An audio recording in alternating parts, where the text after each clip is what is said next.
Valir de los sobres, que ya era grande, que el xurao tuvo aconsellado bastante tiempo para sacar a ver quién era el ganador y el accesi.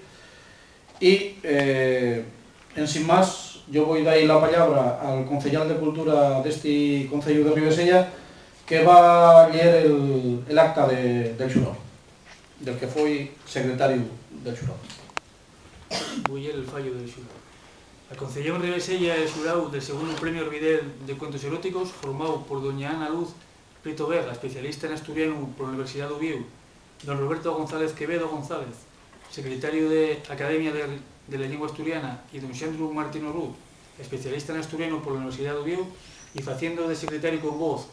pero sin voto, don Juan González Martino, concejal de Cultura del Concello de Ribesella, apauten. Da ir a cesi del segundo premio Orvidel de Cuentos Eróticos al relato El Confesor, presentou baixo el alcuño de Guillón de Villar, y que está escrito por Pablo Rodríguez Alonso, decisión. Y de ahí el premio Orvidel de Cuentos Eróticos al relato Ella y Ariel, presentado en sin alcuño y que está escrito por David Artime Coto de Candás, lo que se afita a los afectos oportunos en Ribesella a 30 de abril de 2009.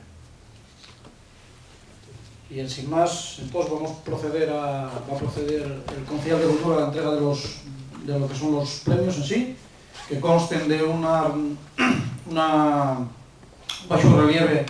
de lo que lleva la portada de la Casa Concello de Ribesella, que lleva el Palacio de los Cutre. Y bueno, sin más, llamamos por favor a don Pablo Rodríguez Alonso, accesi del segundo premio de relatos eróticos Orvidel.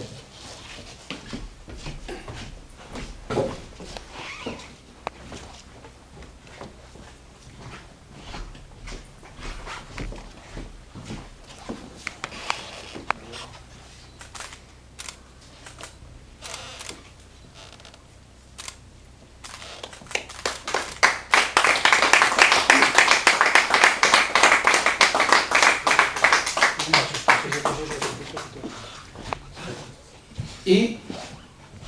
el Juan González Martino, concejal del Concello de Ribesella, va a hacer entrega de lo que sería el segundo premio Orvidel de Cuentos Eróticos a don David Artime Coto por la obra Ella y Ariel.